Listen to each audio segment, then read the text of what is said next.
Senhoras e senhores, e a todos um bom dia. Solicitamos que desligue a função microfone do aplicativo para não interferência na transmissão. Obrigado. É com grata satisfação que o Instituto Federal do Piauí, através do Programa de Pós-Graduação Stricto Sensu em Engenharia de Materiais, tem a honra de realizar o 4º dia da primeira semana de Engenharia de Materiais do IFE. Neste momento, convidamos o coordenador do curso de mestrado em Engenharia de Materiais, professor Dr. Gilvan Moreira da Paz, para fazer uso da palavra. Então, bom dia a todos. Cumprimentar aqui, em primeiro lugar, a professora Rita, tá? Cumprimentar a todos os professores do Instituto em nome do professor Brandim, tá bom? Os técnicos administrativos, cumprimentar aqui em nome do Francílio, né? E os demais alunos, eu vou cumprimentar aqui, seja do programa, seja do IFE, os que estão nos ouvindo, eu vou cumprimentar em nome do aluno Carlos, aí que vai passar a apresentação da professora Rita, tá? Eu vou aproveitar aqui, né, para, primeiramente, aqui, fazer uma breve apresentação aqui do currículo da professora Rita, tá? Nossa palestrante de hoje. A professora Rita, a gente estava conversando há pouco, ela já tem 41 anos, né, de UFP, tá bom? Ela é professora titular, ela é licenciada em Química pela UFP, ela é mestre em Química Inorgânica e doutora, né, também em Química Inorgânica pela Unicamp, publicou 71 artigos em periódicos nacionais e internacionais, são 26 trabalhos completos em anais de congresso, 24 resumos expandidos, 76 em anais, né, mais 76 em resumos completos, 7 capítulos de livro, orientou 16 alunos de mestrado, 2 coorientações, orientou 2 alunos, né, de doutorado, são mais de 40 trabalhos de iniciação científica na área de química e 18 na área de propriedade intelectual, né. A professora, ela desenvolveu, né, ela desenvolve, porque embora ela já tenha se aposentado, mas ela mantém-se ativa, né. Então, ela desenvolve projeto de pesquisa na área de química e materiais, de propriedade intelectual e empreendedorismo tecnológico. Ela atua na área de química, com ênfase em físico-química inorgânica e propriedade intelectual. Ainda mantém orientações de aluno de mestrado e doutorado no programa de ciências dos materiais, né? E aluno de mestrado e aluno de doutorado também no Renorbio, tá? Que é o mestre doutorado em rede de biotecnologia do Nordeste, né? A UFP tem um foco que a gente chama aqui também, no Piauí. Em suas atividades profissionais, ela interagiu, né, com 48 colaboradores em coautorias de trabalho, seja artigos, seja, né, nesses resumos que a gente colocou. Quando a gente faz uma breve consulta, né, ao seu currículo Lattes, né, a gente encontra, como termos mais frequentes, né, a gente tem produção científica e tecnológica, né? Aliás, a gente tem nesse contexto de produção científica, tecnológica, artística, cultural, desculpa, a gente vai encontrar os termos adsorção, filmes finos, ela já trabalhou com cerâmicas, pós-cerâmicos, propriedades ferroelétricas, dielétricas, fotoluminescência, né? Babaçu, carvão ativado, ureia, argilas, coco babaçu, sílica e também a área de propriedade intelectual, tá? A professora, ela também foi subcoordenadora do Fortec Nordeste, né, no biênio 2014-2016. Ela foi subcoordenadora da Câmara de Tecnológica de Inovação e Biotecnologia da FAPEP. Coordena o Núcleo de Inovação e Transferência de Tecnologia da UFP, o NIT, né? Coordena, ela teve na coordenação de Inovação e Tecnológica do CITEC da UFP e coordenou o curso de bacharelado em Ciências de Materiais e o programa de pós-graduação em Ciências de Materiais da UFP, né? Ela também, atualmente, ela é bolsista de produtividade CNPq, tá bom?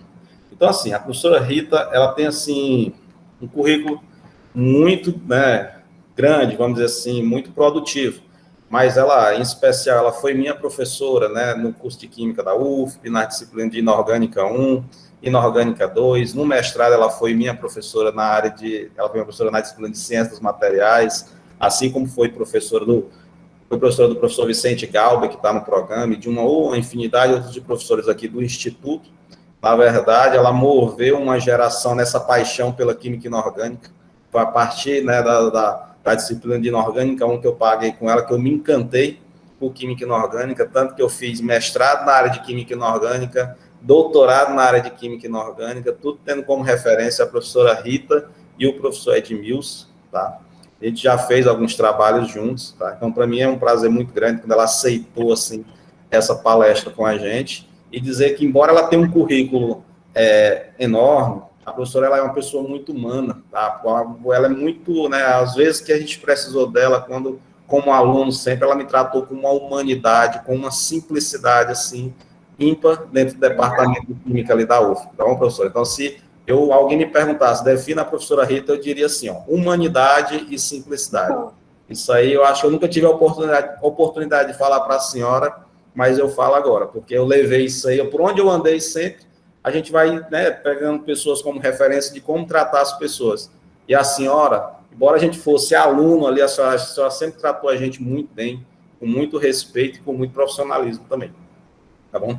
Então, seja bem-vinda, né, ao nosso ambiente aqui. Tá? Atualmente, né, eu estou na coordenação do programa de pós-graduação aqui em Engenharia de Materiais, né? O Brandinho tem me auxiliado muito nisso, tá? Ele tem um braço aqui que a gente tem, um amigo que a gente conta aqui, tá bom? E estamos aqui para, quando a senhora precisar, na hora que a senhora precisar, seja o programa está aberto para a senhora, como também, né, aqui o professor João também, estamos aqui à disposição da senhora, tá bom? Abraço a todos aí, bom dia. Bem, posso falar então agora, né? Bem, em primeiro lugar, João, fiquei emocionado de ouvir suas palavras, a gente trabalha, né, com paixão, a gente fica sempre muito emocionado de ouvir um depoimento que você fez agora. Principalmente depois que a gente vai ficando assim mais velho, né, mais sensível. Mas, realmente, a química foi minha paixão, continuo apaixonada, mas agora tenho que realmente pendurar a chuteira. Mas, como eu costumo dizer, eu sou uma pessoa que o que eu aprendi, eu quero passar enquanto eu viver, o que eu quero passar para as pessoas, né? Para quem tem a boa vontade de aprender. E eu vejo que, geralmente, dentro desses programas, tem muita gente jovem com muita ânsia de realmente crescer, aprender e realmente participar do desenvolvimento, né? Que a gente enfrenta muitas dificuldades, mas a gente... ninguém constrói nada se não arregaçar as mangas mesmo. Então, a gente faz uma retrospectiva, assim, das dificuldades que a gente enfrentou, mas todos nós passamos, né? Às vezes em época diferente, quando pensa que não, aparece as pandemias, aparece as crises econômicas, aparece, né, todas essas dificuldades que nós, professores, pesquisadores, estudantes, né, a sociedade, de um modo geral, ela enfrenta essas dificuldades. Então, em primeiro lugar, eu gostaria de realmente agradecer o convite do Gilvan, que está na coordenação. Tenho certeza que você está fazendo um trabalho com muito esforço, porque você sempre foi muito esforçado. Eu lembro muito bem todos os alunos me lembram muito bem de você, como sempre uma pessoa querendo muito aprender, querendo realmente crescer. Então, tal que onde que você está hoje. Agradecer ao meu amigo Brandinho, que foi um batalhador junto com a gente, principalmente, não só em materiais, quanto nessa parte de propriedade intelectual, né? Então, na realidade, a gente teve grupos, né, pessoas que se juntaram a nós nessa batalha, principalmente nessa área, que foi novidade nova para nós, né?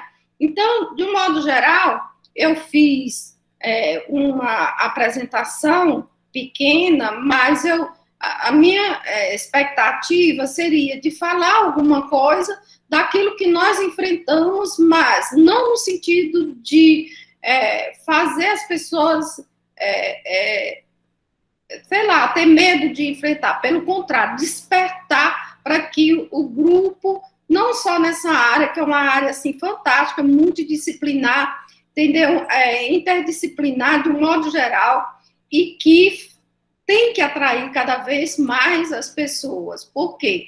Porque a gente eu costumo dizer que a gente tem que correr atrás do dever de casa que a gente já deveria ter feito, né? Muito tempo. Muitos países desenvolvidos trabalham nessa área de desenvolvimento de materiais, de proteção dos materiais, de pesquisa tecnológica há muito tempo. Então, o Brasil, ele teve toda essa parte de se preocupar na pesquisa, um país que não está incipiente na América Latina, por exemplo, ele é o primeiro, e entre outros países ele é destacado como pesquisa, mas pesquisa por muito tempo uma pesquisa básica. Então, baseado nisso, a gente enfrentou realmente muitas dificuldades, até em criar programas como o programa de materiais, né, porque existiam muitos pesquisadores em materiais, mas era mais na área de pesquisa mesmo, pesquisa básica. Então, a pesquisa aplicada, para que você veja seu produto, seu material sendo aplicado já realmente no mercado, isso veio com toda essa disseminação também da proteção. Porque se você faz pesquisa aplicada, você tem que proteger a sua pesquisa, né? É diferente de como você protege a pesquisa básica que você publica, que você leva para domínio público. O que você quer realmente é divulgar em primeiro lugar, né?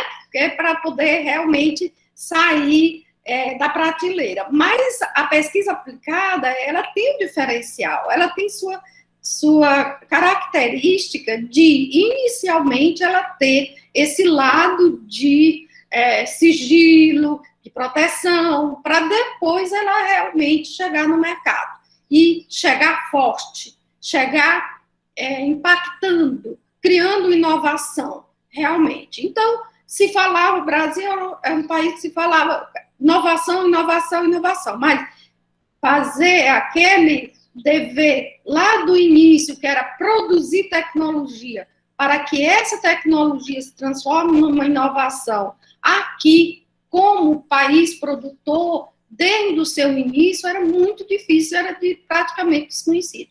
Então, existiam, como a gente sabe, né, eu costumo dizer que eram algumas ilhas, né, porque não era o Brasil muito extenso, mas existiam muitas pesquisas que não estavam sendo aproveitadas, vamos dizer assim, protegidas, não estavam sendo o caminho, elas não estavam trilhando o caminho correto para poder chegar no mercado. Então, às vezes, chegava no mercado, mas chegava de uma forma de domínio público, né? Então, essa batalha de juntar toda essa nossa expertise da área de materiais, de desenvolvimento de materiais, que nós temos vários pesquisadores, não só aqui no Piauí, como no Brasil todo, e a gente tem como exemplo vários pesquisadores, Brandin é uma referência no Instituto, assim como outros, né? E que, de uma certa forma, a gente foi trilhando de como aplicar toda essa expertise de uma forma correta, trilhando para poder chegar nas empresas. Aí, nesse andamento aí, nesse caminho, né, a gente enfrentava a primeira grande barreira, né, que era, de uma certa forma, convencer os nossos empresários, né, de que a produção, a nossa produção, aquilo que nós estávamos desenvolvendo, eles... Professora, me permita, professora? Eu vou projetar, a gente está projetando aqui o slide, tá bom? Tá. Eu já estou realmente visualizando. Então, o que seria essa contribuição dos nossos pesquisadores para o mercado? Então, como se diz, a comunidade chamava de muro, chama de barreira, chama de vale, enfim, ainda existe um pouco, né, um entrave entre o que se produzia dentro das universidades, né, com muitos pesquisadores, principalmente nas federais, né, e o mercado. Então, dentro dessa proposta, dessa ansiedade de busca por levar o seu, foi que surgiu a ideia, e inclusive a minha, né? Eu sou formada na área eu fui licenciada, eu não fiz nem engenharia, mas eu comecei a fazer trabalhos com muita busca de materiais, né? Logo no mestrado, comecei a desenvolver trabalhos que eu imaginasse um dia ver eles no mercado, porque eu não queria que ficar só nos bancos de dados, como um dado que foi desenvolvido, que não, eu queria que meu trabalho aparecesse como no mercado. Então, foi aí que eu comecei, e muitos junto comigo, principalmente nas federais, a se envolver na área do empreendedorismo, né? Despertar através do empreendedorismo. Por quê? Porque nessa busca, eu tinha contato com os empresários, né? Tinha contato com os órgãos, inclusive das federações, né? E foi daí que realmente eu me envolvi e comecei a adentrar por essa parte de desenvolvimento, de pesquisa, me interessar e cada vez mais entrar para a área de desenvolvimento de materiais. Então, como você falou, eu tentei, né, me jogar na minha, vamos dizer assim, nos meus dons, na minha vontade de buscar essa contribuição. E eu tive sorte porque no meu doutorado eu fiz um doutorado onde eu vi muitas técnicas trabalhando com materiais. Isso me possibilitou. Apesar de eu ter feito licenciatura, mas eu tirei essa dificuldade e terminei me envolvendo. E quando eu pensei que não, eu estava lá envolvida, lá no Centro de Tecnologia, apesar de não ser engenheira, né?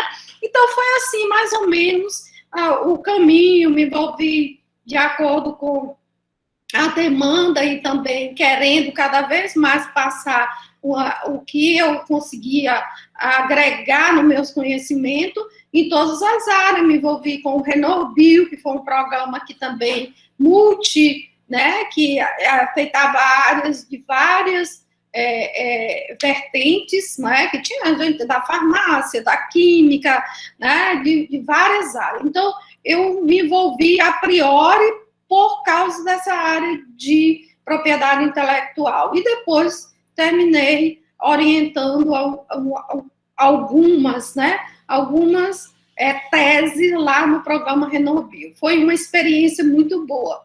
E a parte do mestrado, doutorado em materiais, foi realmente dessa história de eu estar realmente desenvolvendo a parte de pesquisa em materiais. Então, a partir disso, eu dei minha contribuição, tanto na criação do NIT, né? E hoje eu estou envolvida no programa de profissional, que é o ProfENIT, né? Faço parte dessa associação, que é a AP, Associação de Propriedade Intelectual, que é uma associação que também foi criada por um grupo de pesquisadores, né, que era tudo envolvido nessa questão de propriedade intelectual, que foi a professora Suzana, de Sergipe, e daí a gente criou consolidou esse grupo desde do envolvimento na rede NIT Nordeste, né, que depois da criação dos NIT, e até antes mesmo, a gente se agregou muito nesse grupo, onde o Brandinho fazia parte, né, Brandinho faz parte da rede NIT, e a gente teve muitos produtos resultantes desse trabalho, entendeu? Nós criamos revistas, né, para divulgar os nossos trabalhos, os trabalhos dos alunos que iam desenvolvendo, os bolsistas, isso foi muito gratificante. E também desenvolvemos outros projetos do CNPq e etc. Então, a minha fala, ela vai no sentido, de uma certa forma, contextualizar nesse sentido do que nós batalhamos desde o início, para, de uma certa forma, servir assim, de estímulo e ver principalmente os gargalos que nós enfrentamos, que é o que eu costumo dizer, os erros que a gente comete, ou a dificuldade que a gente cometeu, né, Brandinho? A gente tem que, de uma certa forma, despertar quem está envolvido para enfrentar de uma forma, pelo menos, mais leve. Eu costumo dizer. O Francílio que está passando, pode passar. Pode passar. Então, a estruturação, realmente, eu vou tentar ter, porque, de uma certa forma, é uma coisa bem já conhecida, né? A criação e estruturação dos NITs, ela aconteceu, pelo menos nas federais, e principalmente nas federais do Nordeste, Norte, Nordeste, algumas regiões de Minas, né? Mas nessa região aqui, ela aconteceu logo após realmente a vinda da Lei de Inovação, que é a Lei 10.973, que foi de 2004.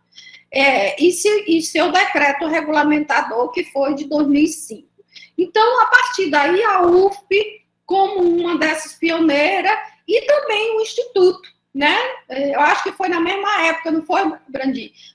O Instituto também criou o seu núcleo de inovação, que foi em 2006, depois de 2006. O primeiro projeto que nós participamos foi em 2006 e logo depois a gente criou. Mas regulamentado mesmo, o NIT da UF só foi regulamentado em 2008. A gente ficou estudando as regulamentações dos outros centros do Sul, Sudeste, né?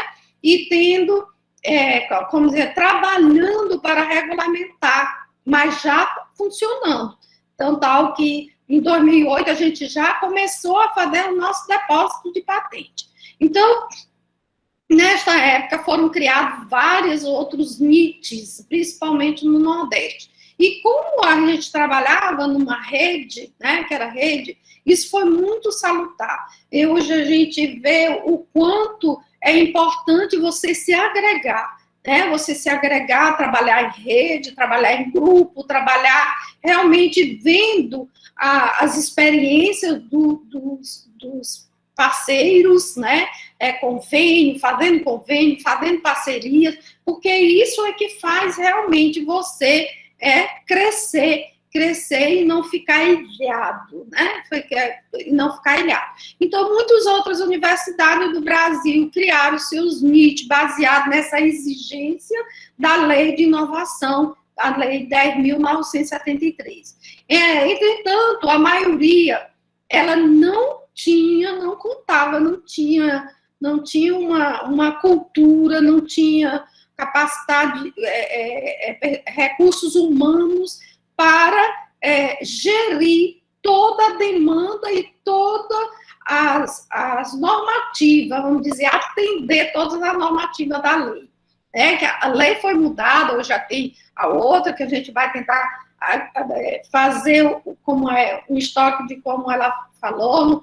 Vou tentar também não ser muito lei, porque eu não sou advogada, mas mostrar, assim, a importância dessa lei para os NIT, o que ela foi e o que ela chamou, e que permitiu a gente hoje ter um grupo bem maior, ter os NIT já estruturados, atendendo a demanda com gargalos, mas de uma forma regulamentada.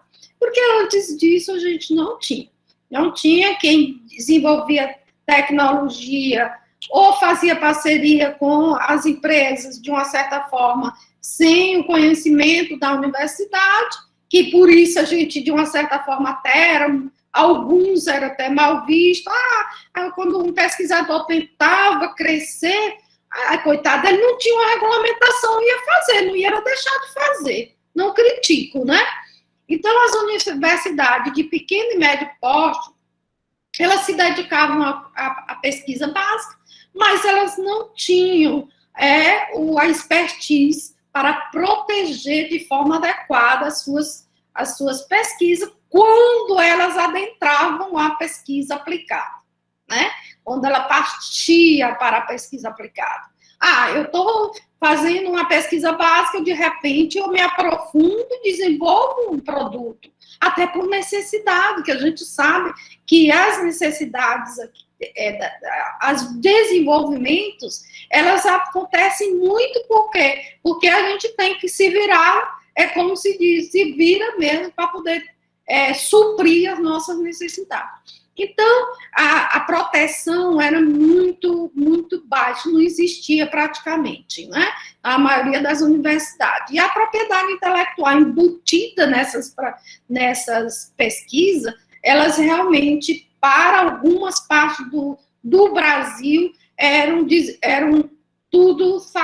saíam tudo na área do artigo científico, até porque a gente era pressionado, senão a gente não criava os programas. Senão a gente não fundamentava a nossa pesquisa, nossos mestrados, doutorado e as nossas universidades, que tinha a missão de ensino, pesquisa e extensão.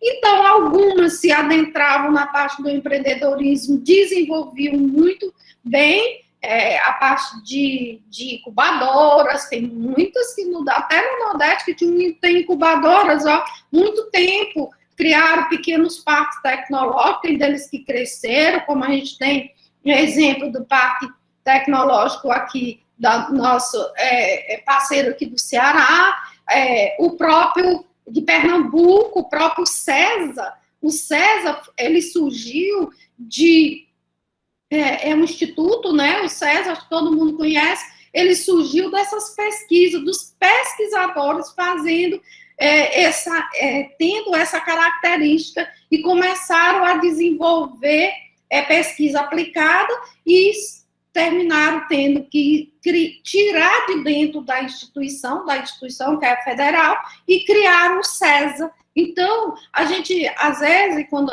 eu fiz uma visita lá, historicamente, eu achava que o César e o Parque Tecnológico de lá, ele tinha surgido mesmo fora, mas foi não. O parque surgiu depois do Instituto César, e o César surgiu dentro da universidade, assim como o Parque Tecnológico ali do Ceará, o PADETEC também. Então, são alguns exemplos que a gente vê que, na realidade, era uma busca por desenvolver pesquisa aplicada dos nossos pesquisadores, querendo mostrar a sua expertise, a sua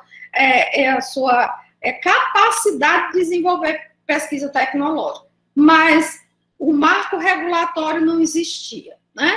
Então, o marco regulatório não existia, criava-se dentro da universidade, mas chegava a um ponto que ficava engessado, porque é uma instituição pública. Então, surgiram esses exemplos, né? O César, o PADETEC, né? E alguns outros menores parques que a gente conhece hoje como um histórico que surgiram da expertise desses pesquisadores. Mas nos grandes centros, como era o sul do país, o centro-oeste, existiam já grandes núcleos, né? Aí a gente fala das estaduais paulistas, né? A Unicamp, a Unesp, né? E no Paraná, os parques, hoje a gente vê a história dos parques de Santa Catarina, a gente vê que isso surgiu bem antes da lei de inovação, mas eles tomaram muito força depois da lei de inovação. Vai conhecendo todo o parque tecnológico e as incubadoras, e a fundação que existe lá é uma coisa fantástica, né? Então, para o sudeste, a história era bem diferente, né? Era bem diferente do que nós enfrentamos aqui no Nordeste, e principalmente nas pequenas e médias universidades. Então, no Paraná, Santa Catarina, Minas Gerais já tinha, né, porque ele tem uma cultura já de estadual de inovação, eles correram atrás, realmente já era. O Rio Grande do Sul, Rio de Janeiro, existia a rede Reptec, né, a rede de tecnologia, no estado do Nordeste era Pernambuco, Bahia, Ceará, né? Então, alguns estados que realmente se destacavam. Então, foi nesse contexto, né, que a partir dessa reivindicação, inclusive desses grandes grupos que já começaram a reivindicar, que surgiu realmente, que foi a primeira lei que regulamenta a pesquisa aplicada dentro das universidades. E o primeiro, vamos dizer, a ação ou o artigo mais importante, talvez, tenha sido realmente a obrigação das instituições federais, institutos de pesquisa, criarem os núcleos de inovação tecnológica, que é os nossos NITs, né? Os nossos NITs. Quer dizer, os NITs, os setores, as agências que existiam antes, eram bem regulamentadas pelas leis estaduais, né? E por regulamentações internas. Mas a lei federal, realmente, ela veio com a lei de inovação. Então, a gente tem, assim,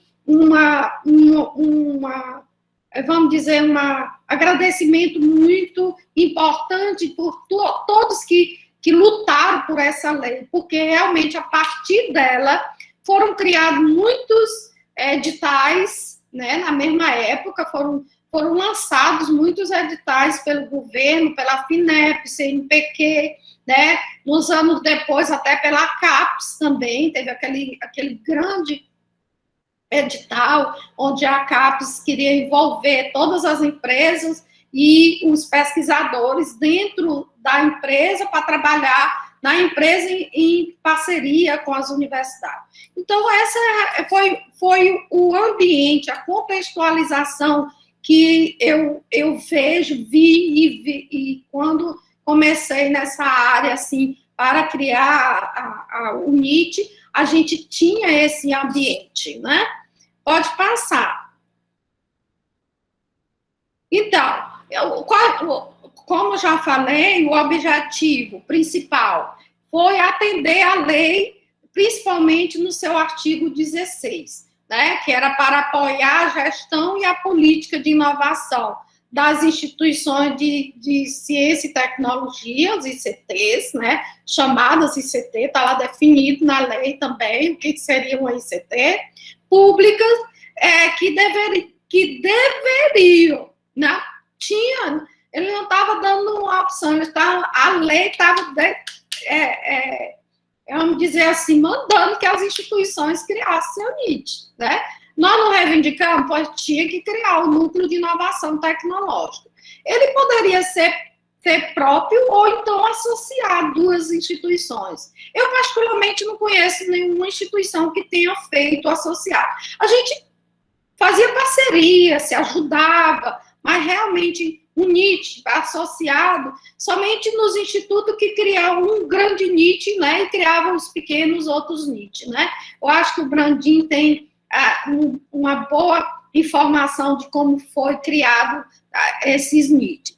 Então, com o intuito de implementar, está lá na lei, implementar a política institucional de inovação, né, zelando pelos direitos da propriedade intelectual. Então, tudo que fosse produzido dentro da instituição, ele tinha a obrigação de ser atendido por esse setor, que era o setor do núcleo de inovação, realizado no âmbito das universidades, todo tipo de desenvolvimento intelectual, entendeu? Então, não era só para patentes, né? Então, daí veio as vamos dizer, várias vertentes. Teve universidade que realmente se jogou mais na parte de patente, mas depende, tinha muitas universidades que tinham outros perfis, né? Então, os núcleos de inovação foram criados e priorizados como um setor essencial dentro das instituições. Era para ser. E quem não fez, realmente, depois, teve grande dificuldade de acompanhar o desenvolvimento das outras regiões, e inclusive da sua própria região, onde foram implantados metodologias adequadas. Por exemplo, o NIT lá do Pará, o NIT lá de Manaus, da Amazonas, não só da federal, de lá, mas da cidade, ela teve uma característica bem própria para atender a demanda característica daquela região, desenvolvimento de pesquisa, envolvendo muito desenvolvimento das comunidades, né? E assim, ela se adequando à metodologia, à região e às características, principalmente dos seus arranjos produtivos, né? Então, aí cresceu essa questão de ter a necessidade de alavancar outros profissionais e outras áreas com o desenvolvimento desses arranjos produtivos. Então, era tudo para poder, de uma certa forma, consolidar o trabalho do NIT, o setor do NIT, e o NIT ele tinha essa ampla, essa imensa, e ainda tem, né, esse amplo espectro de necessidade de ser recurso humano. Então, sempre com a importância para o desenvolvimento econômico do país, tinha que se agregar, né, ao país, contribuir, não achar que aquela pesquisa era uma pesquisa isolada, não existe esse tipo de pesquisa individual, ela tem que ter uma pesquisa aplicada, ela tem que ter esse vertente de que você vai jogar para um ambiente, né, um ambiente mais amplo, que é um setor empresarial, e, de uma certa forma, isso tinha que ser conquistado todo o setor empresarial, né? Quer dizer, aquela barreira, aqueles vales, aqueles muros que a gente sempre fala, né?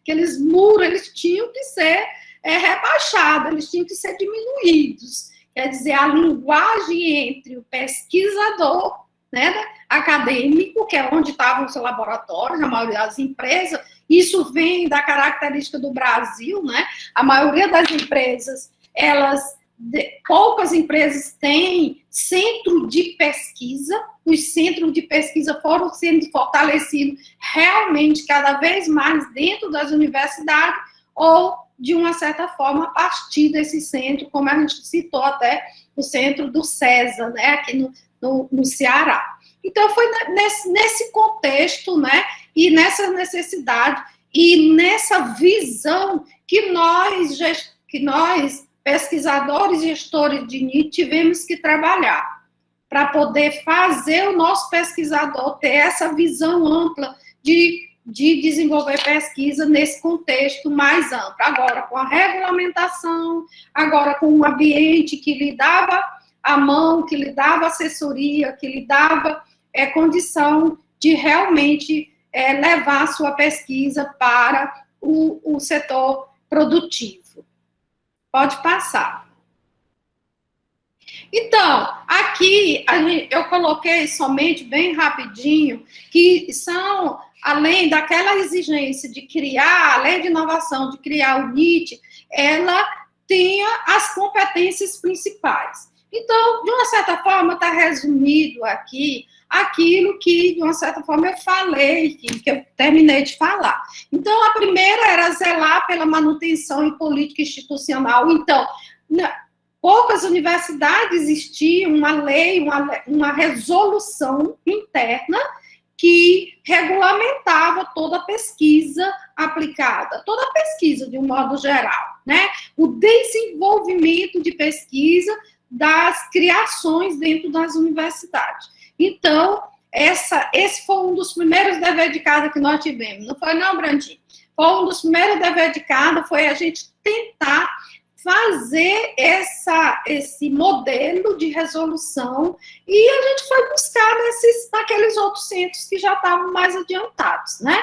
Quais são os gargalos que lá existem, qual é o modelo mais adequado para a minha região, para a minha universidade ainda é pequena, mas a gente não pode pensar num ambiente só a médio prazo, a gente tem que pensar a pequeno, médio e longo prazo, porque a gente não, logicamente que ia poder ter aditivos, mas a gente ia ver como era que estava a realidade, mas que atendesse naquele momento, mas que ela tivesse uma vida um pouquinho estendida. Então, foi o nosso primeiro dever de casa, foi criar essa política, essa normativa interna das universidades para poder, e infelizmente, algumas universidades ainda não têm.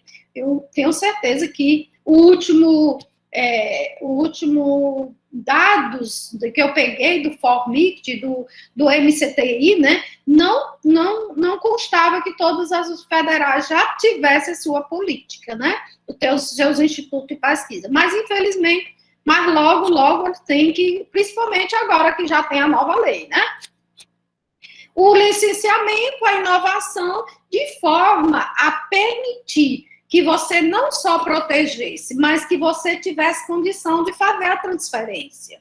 A transferência é um gargalo que poucos tiveram condição de desenvolver. Inclusive, a nossa gente na batalha pra caramba. Por quê? Porque proteger, né, fazer a normativa é tudo bem, mas na hora de negociar, na hora de levar realmente fazer o licenciamento, o contrato com a empresa, com as empresas, aí fica uma coisa mais complicada. Precisa realmente um setor jurídico forte, né, de um apoio jurídico, realmente convencer as procuradorias, que a gente fala um pouquinho lá na frente. Então, foram os gargalos que a gente enfrentou com relação a essa parte, e muitas ainda enfrentam, né?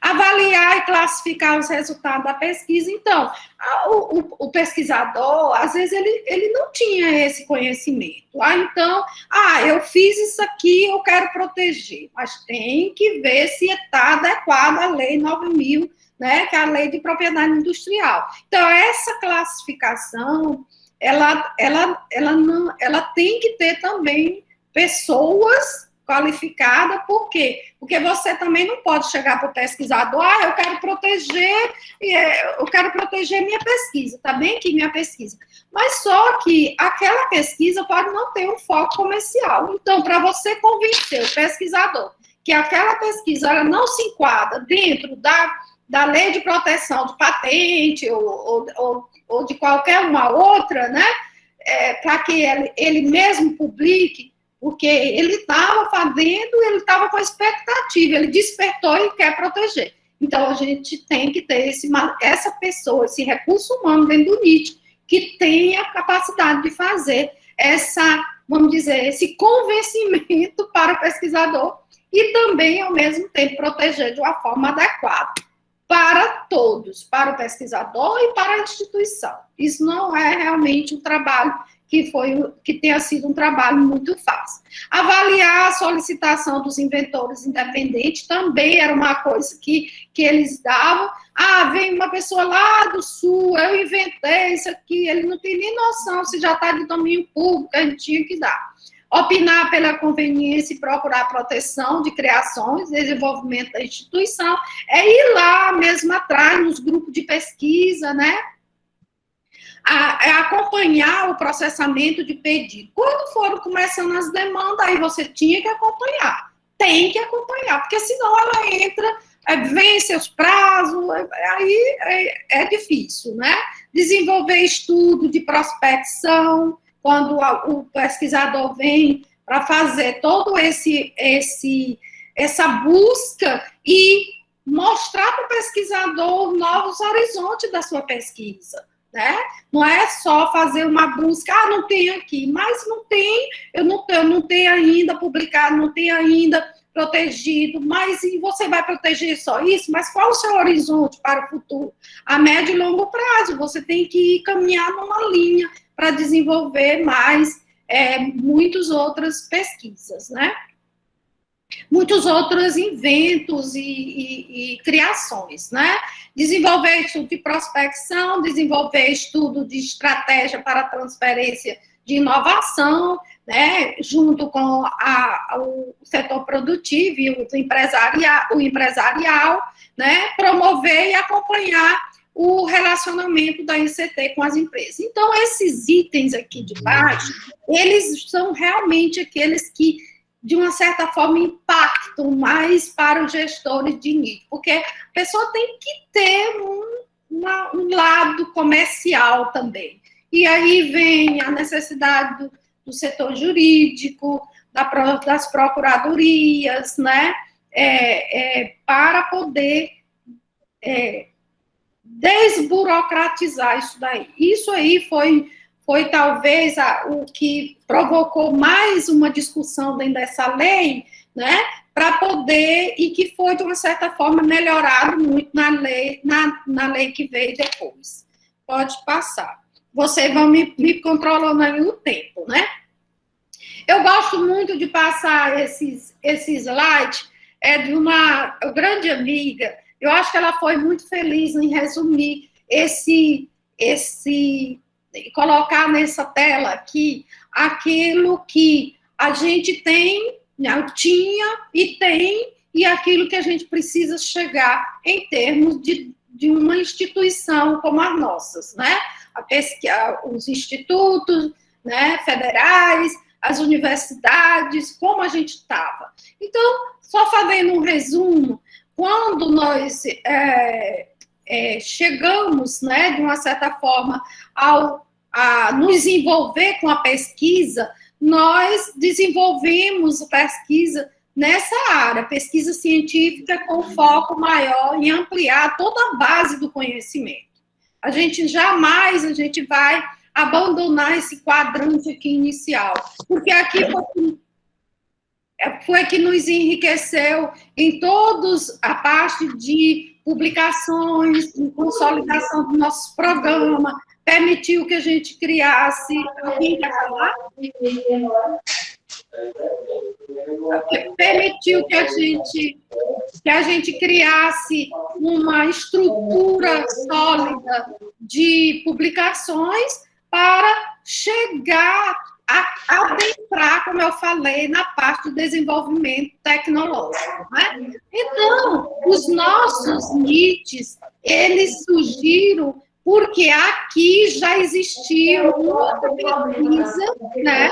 Muita pesquisa, como eu falei, que precisavam ser protegidos. Eu acho que alguém está com o microfone aberto.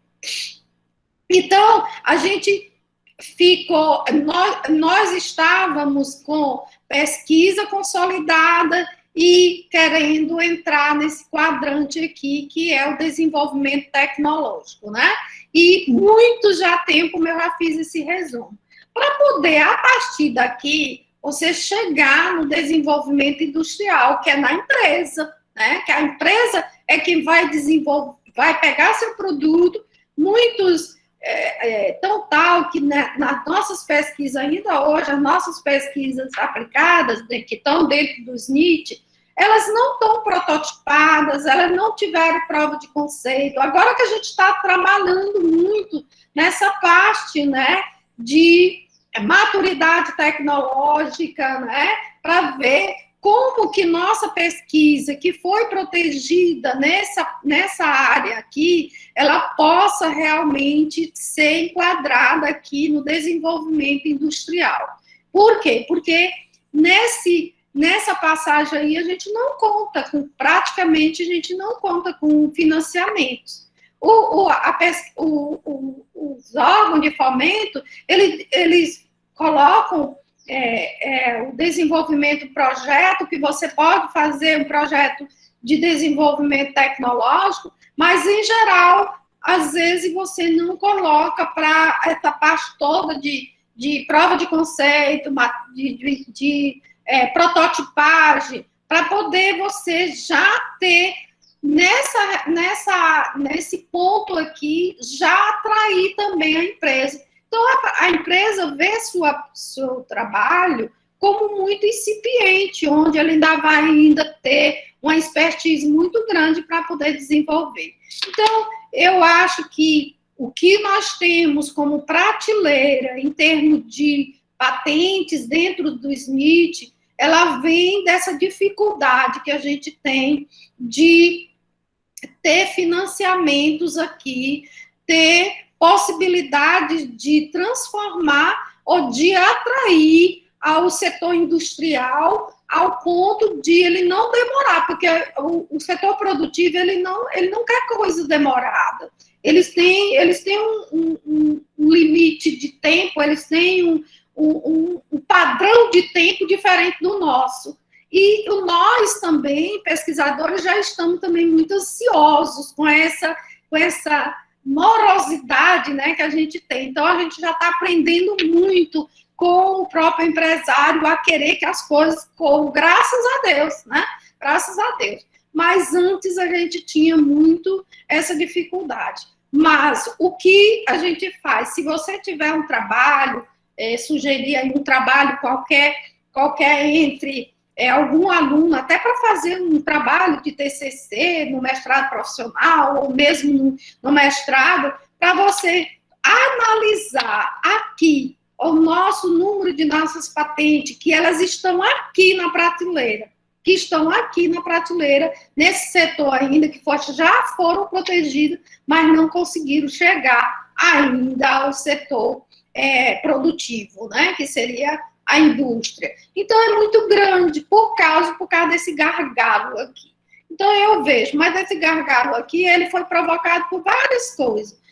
Apoio, realmente, desconhecimento da equipe, né? Eu fui uma pessoa de NIT, me afastei recentemente, muitos anos, mas realmente o tino comercial, eu não tenho, né? Eu não tenho. Eu buscava através das pessoas que realmente tinham mais essa expertise. E a maioria das universidades. Outra coisa também é que teve muitas instituições que elas apostaram na proteção, né?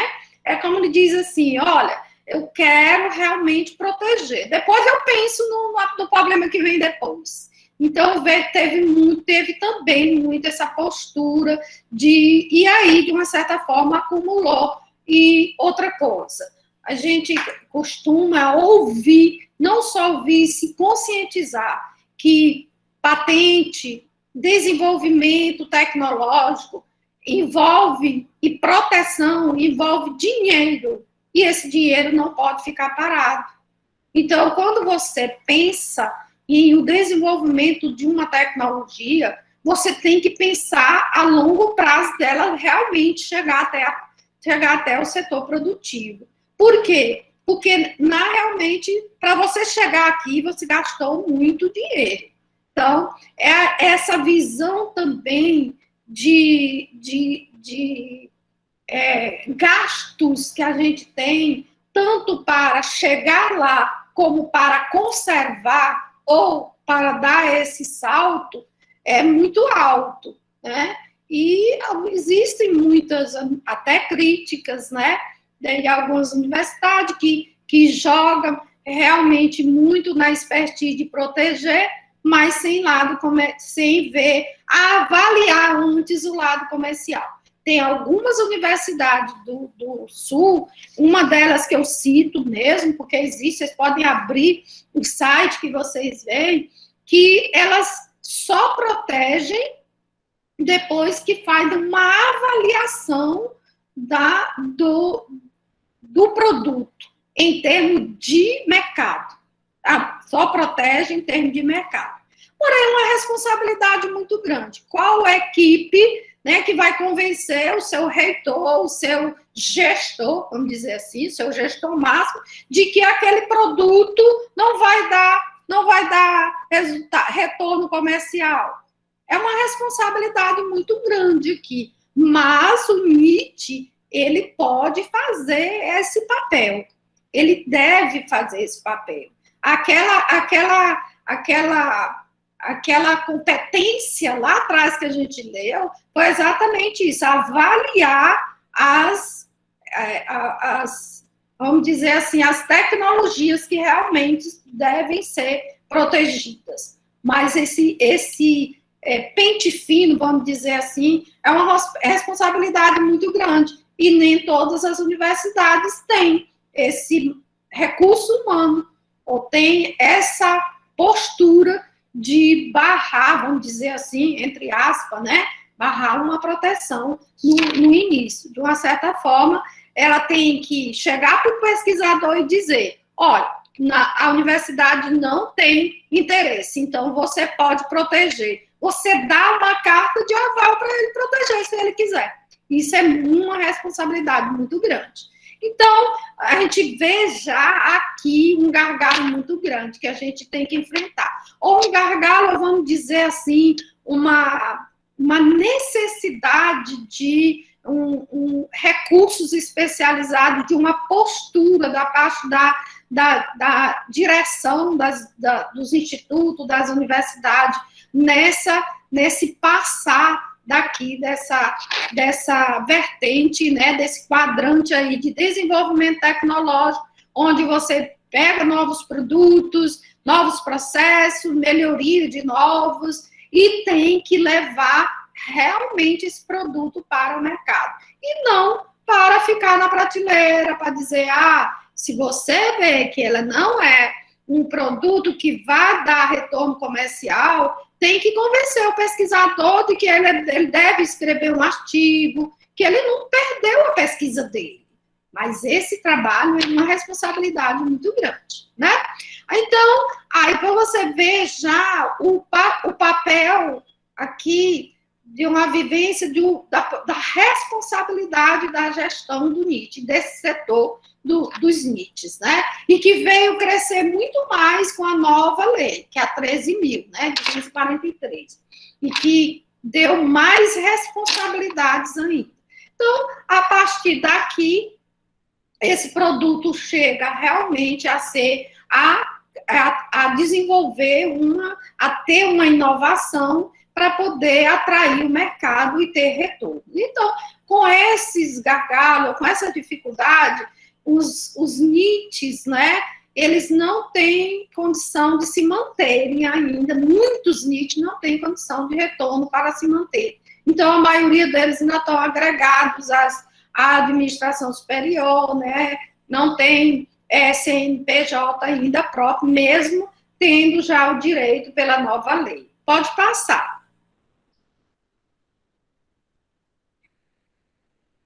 Pode passar o slide.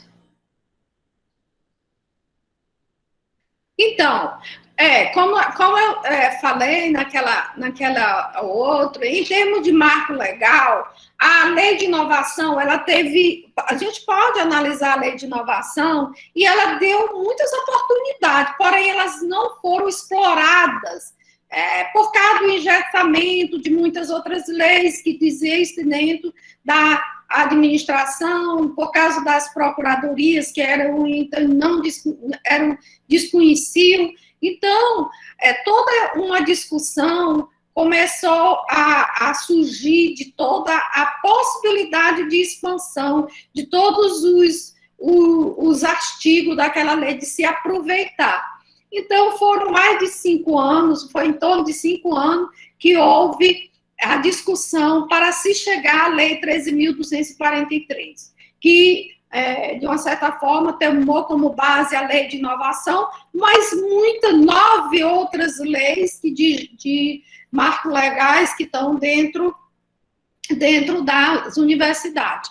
Então, mas, depois de grande discussão, chegou-se em 2016 a Lei 13.243. Essa lei, né, ela, como eu já falei, né, ela veio por uma discussão de vários setores, inclusive do governo, teve algumas coisas que foram vetadas, mas depois teve muitas lutas.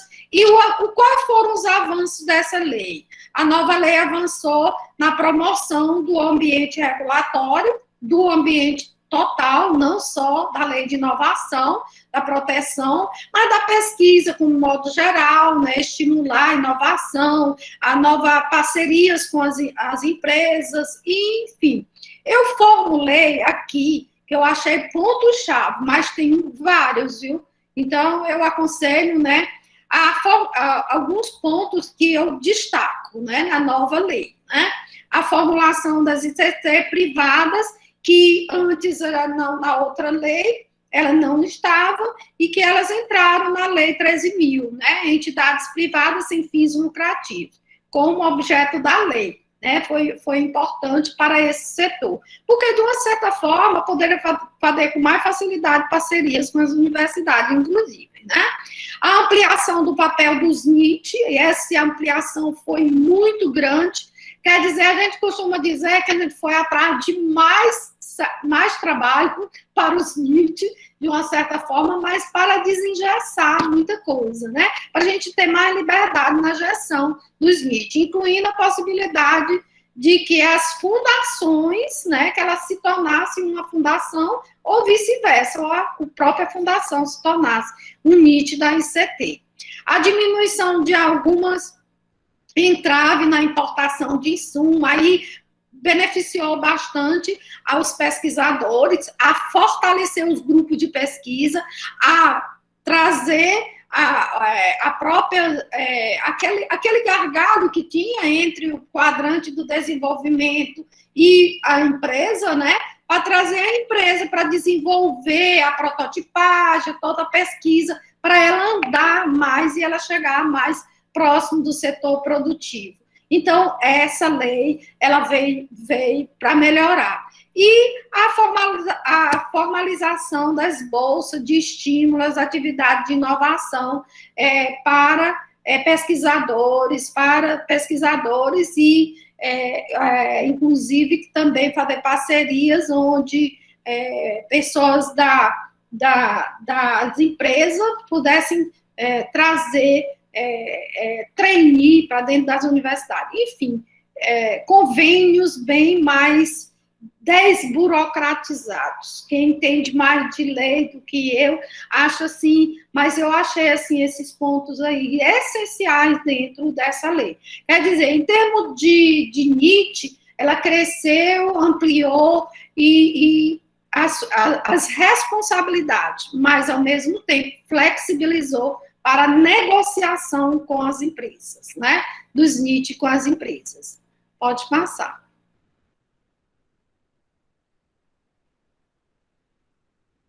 Bem, aqui eu só coloquei, dentro desse contexto de você trabalhar em termos de, vamos dizer assim, de desenvolver as funções do NIT, a gente, eu falei, inclusive, da dificuldade que você enfrentava nos setores para atender.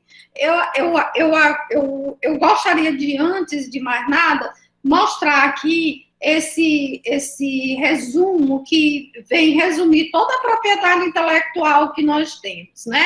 A parte da propriedade industrial e a parte dos direitos, né, de registro, de direitos autorais. E a parte da propriedade industrial é regido pela Lei 9.279, que teve aquele boom, né? Teve aquele desenvolvimento maior com essa regulamentação desde lá da Lei de Inovação, a 10.000, não só com essa nova. E a gente vai mostrar como foi que cresceu. Então, nós trabalhamos inicialmente com esse foco, a propriedade industrial, que a disseminação dentro da academia, a gente trabalhou muito com essa Lei 9.279. Mas dentro dessa Lei 9.000, para poder você adequar todos os inventores, todos os pesquisadores que estavam trabalhando em patente de invenção, modelo de utilidade, né? E não só desenho industrial, marca, indicação geográfica, que é a parte que trata o próprio INPI, a gente tinha dificuldade, ainda tem até hoje, que é o pesquisador não gostar muito de lidar com essas leis, né? Então, escrever um artigo é bem mais fácil, né? Para eles era bem mais fácil que escrever uma patente. Escrever uma patente é uma coisa muito difícil, porque escrever uma patente é uma normativa, realmente. Você tinha que obedecer à lei, você tinha que dar normativa do próprio INPI, e isso, de uma certa forma, dificultava o pesquisador a enfrentar o dever de casa, vamos dizer assim, dele, mas ele jogava muito para o NIT, ele buscava no NIT essa expertise, né? E, de uma certa forma, os NITs também não tinham. Aí vem a lei da burocratização, a gente queria contratar empresa, era difícil, não conseguia, porque tinha que fazer editais para contratar empresa, para fazer redação de patente, para apoiar na transferência e muitas outras coisas. Mas é sempre bom lembrar que seguir a normativa da propriedade intelectual, seja na propriedade industrial, quanto na parte de direitos autorais, de modo geral, não é complicado, contanto que você tente a conhecer a lei que rege cada um desses tipos de IPI, entendeu? Então, não é muito complicado, a gente tem, vamos dizer, uma dificuldade muito de aceitar quando aparecem muitas leis, até os gestores mesmo sempre têm que buscar o setor jurídico, mas essas leis aí, elas são leis que elas existem para facilitar e para garantir de uma forma mais enfática a proteção, porque aí envolve interesse de terceiro, envolve,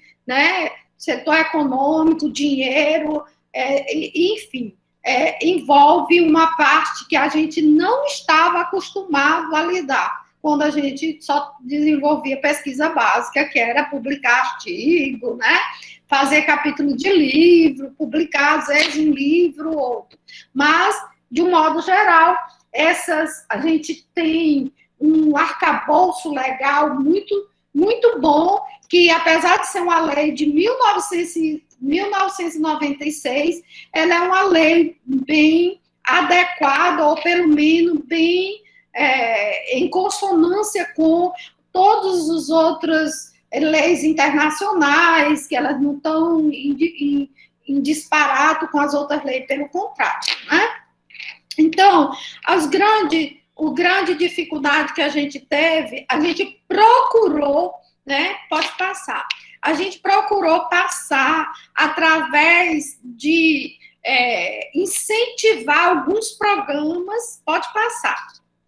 Incentivar alguns programas dentro da instituição, que a gente já tinha como consolidados, né? A gente apresentando essas dificuldades, a gente tinha um caminho a percorrer, né? Criar o NIT, a gente já criamos, né?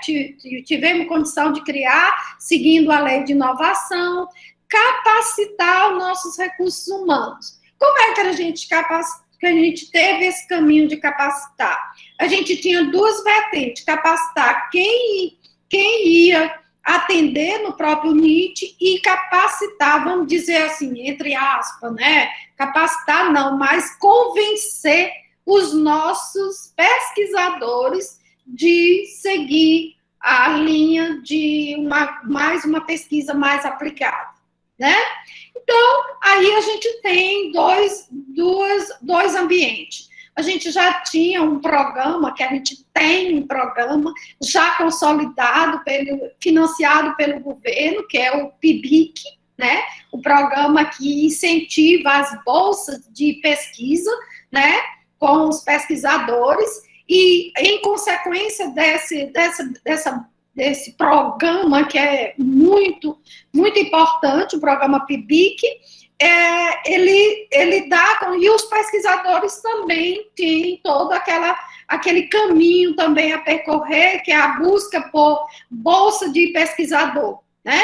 que de uma certa forma vai agregar. Começa com o PIB, consolida com os programas, e aí você já tendo uma consolidação na sua pesquisa, você faz projetos para adquirir a bolsa também como pesquisador. Quer dizer, é um incentivo para o pesquisador.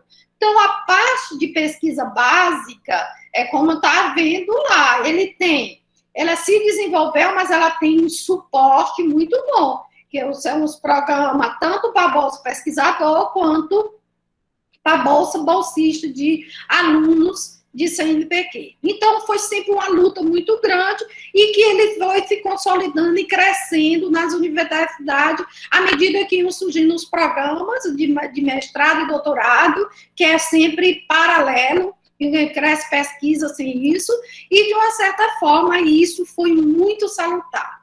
Agora tem um problema, tem um programa consolidado com os pesquisadores, mas a gente tinha que implantar o outro programa, que é o programa PIBIT, né?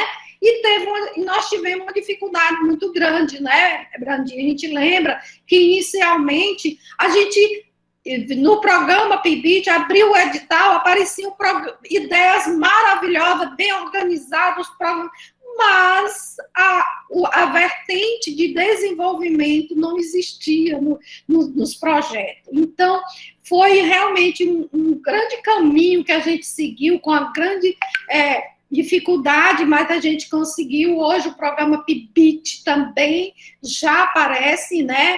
Aí depois surgiu a Bolsa para o Pesquisador de Desenvolvimento Tecnológico, a Bolsa DT, de Pesquisa Tecnológica, à medida que os pesquisadores também tinham patentes, tinham desenvolvimentos, quer dizer, tudo foi crescendo, graças a Deus que a gente conseguiu.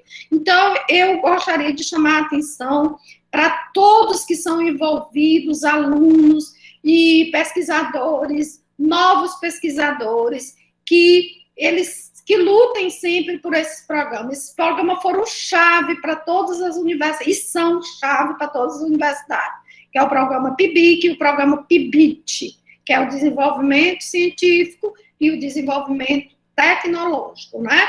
Que é o PIBIT. E também os novos pesquisadores, para realmente se inscreverem nas bolsas de pesquisador. Isso é muito, muito bom.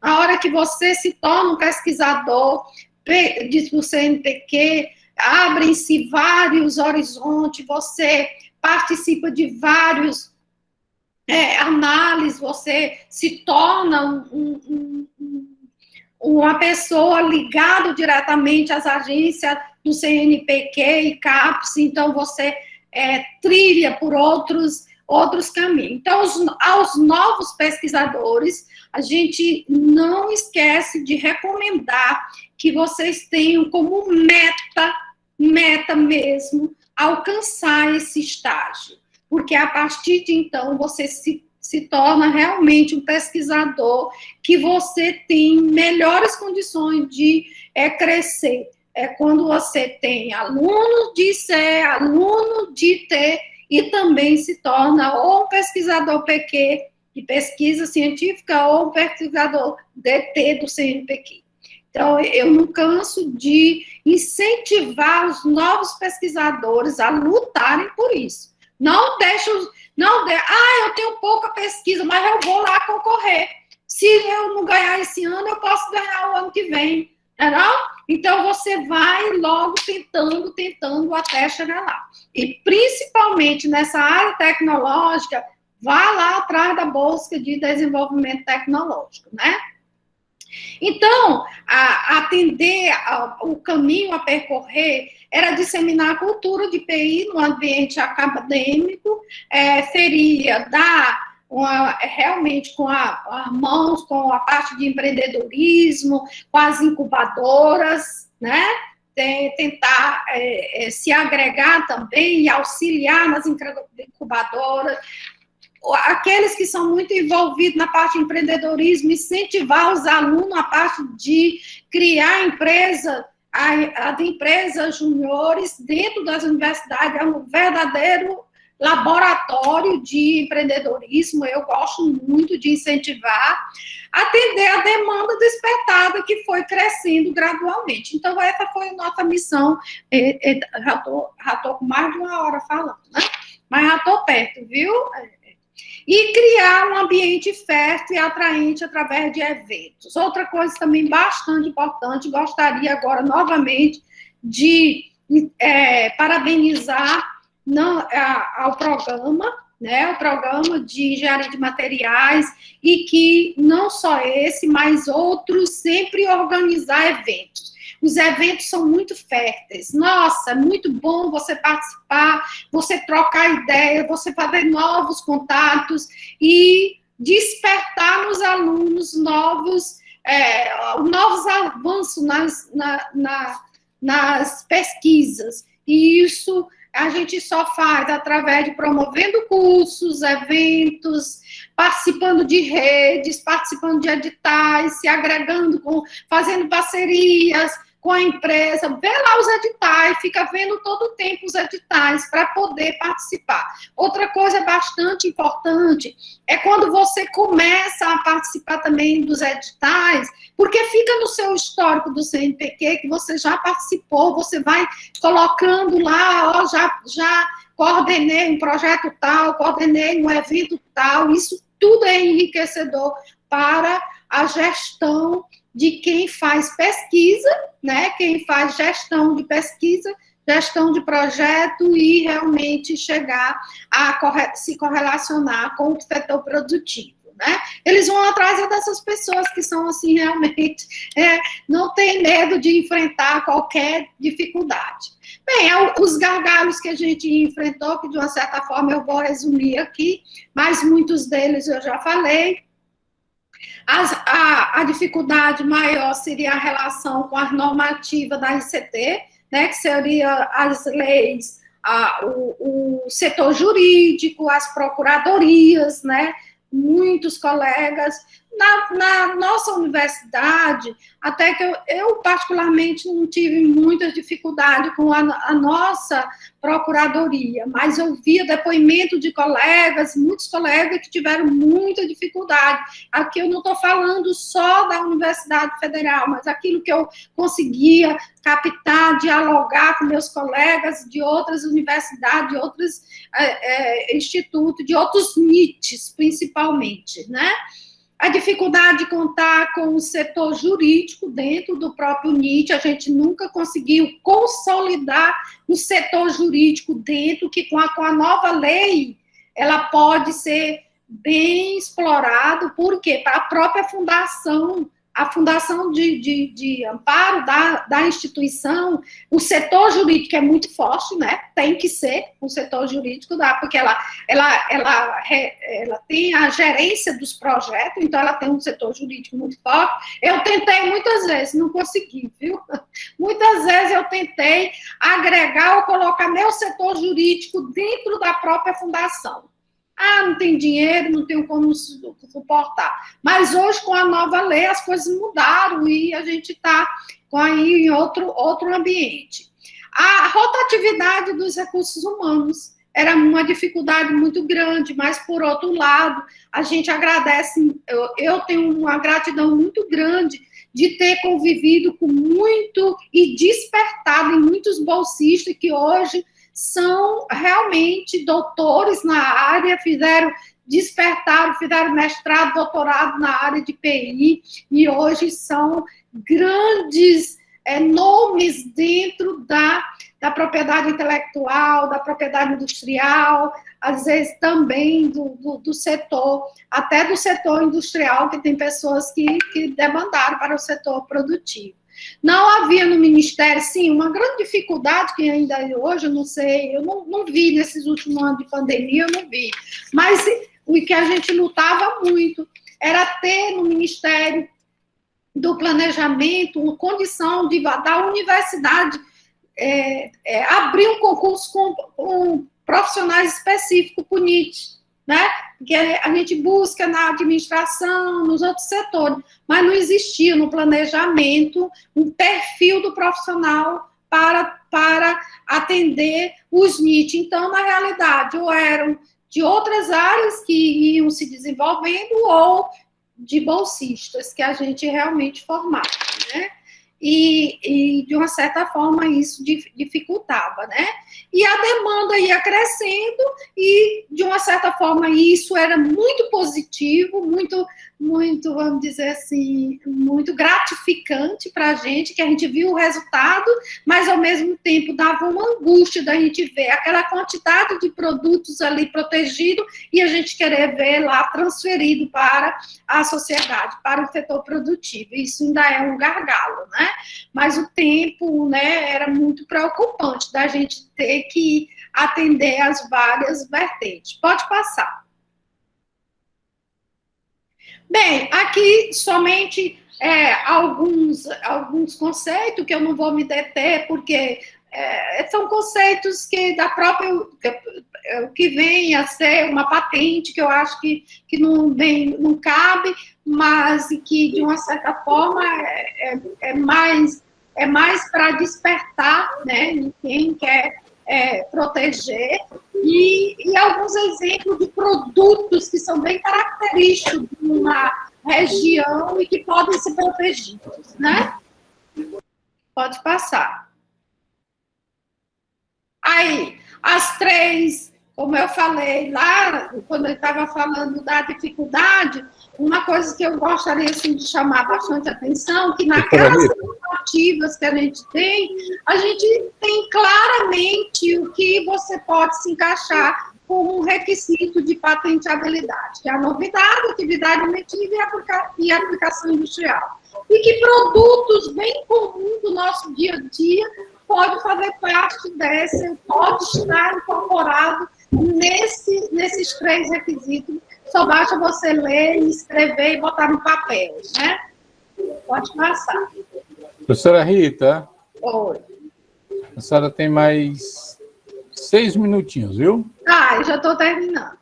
Então, para a estrutura do documento, a gente tem que seguir conforme a lei e essas normativas, né, que hoje é a Instrução Normativa 30 e 31 do INPI, e seguir o padrão da própria lei 9.279, que tem que ter um relatório descritivo, reivindicação, resumo, desenho e sequência, desenho, se for o caso, e listagem.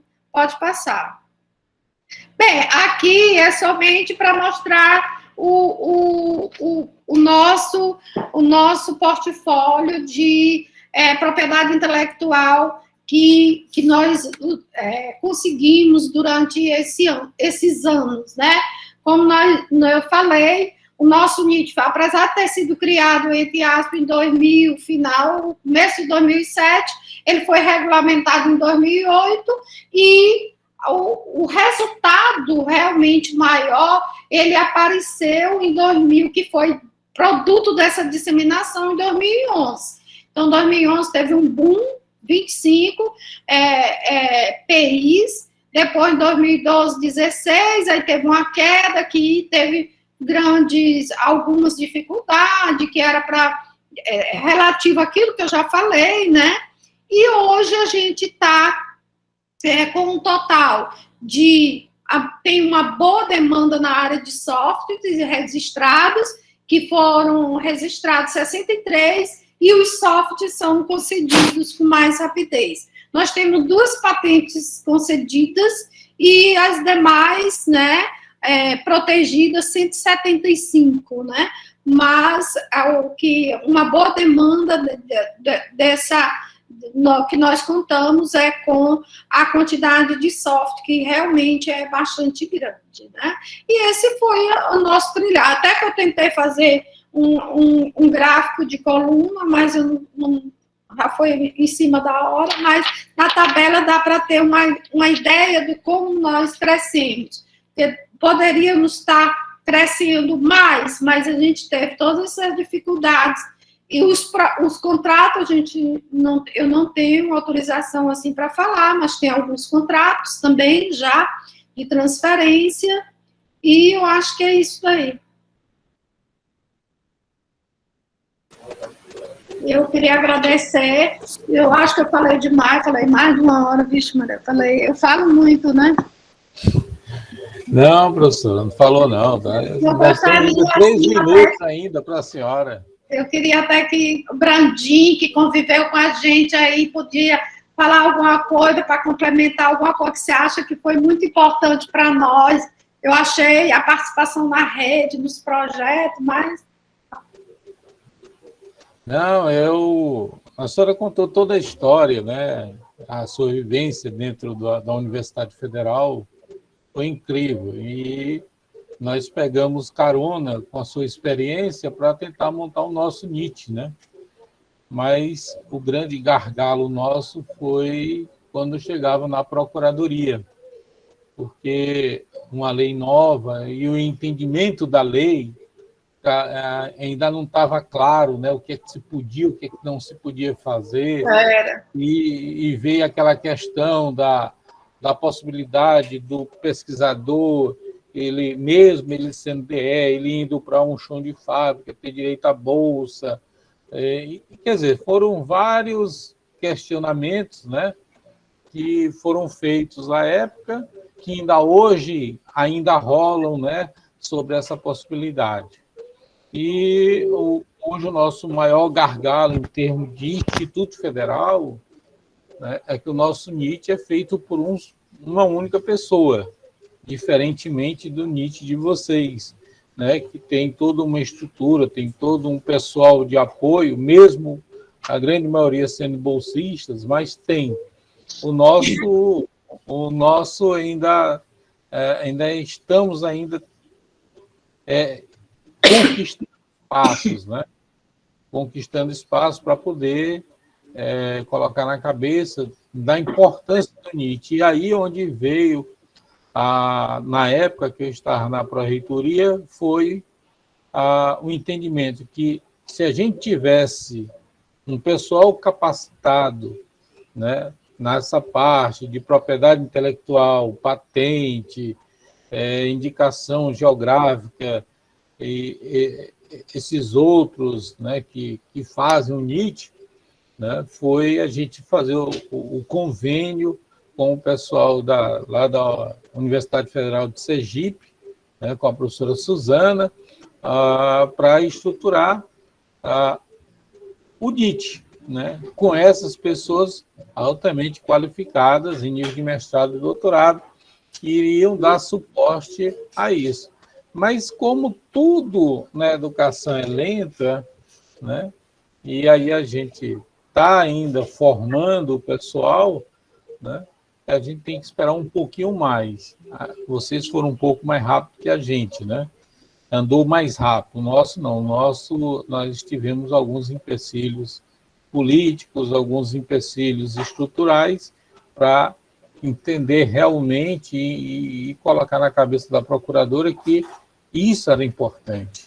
É importante você ter um NIT ativo, é importante essa interação do NIT com os pesquisadores, com os programas, apoiando a pesquisa, mostrando a necessidade daquela pesquisa ela ser um pouco mais voltada para a geração de produto, né? Melhoramento de processo, software.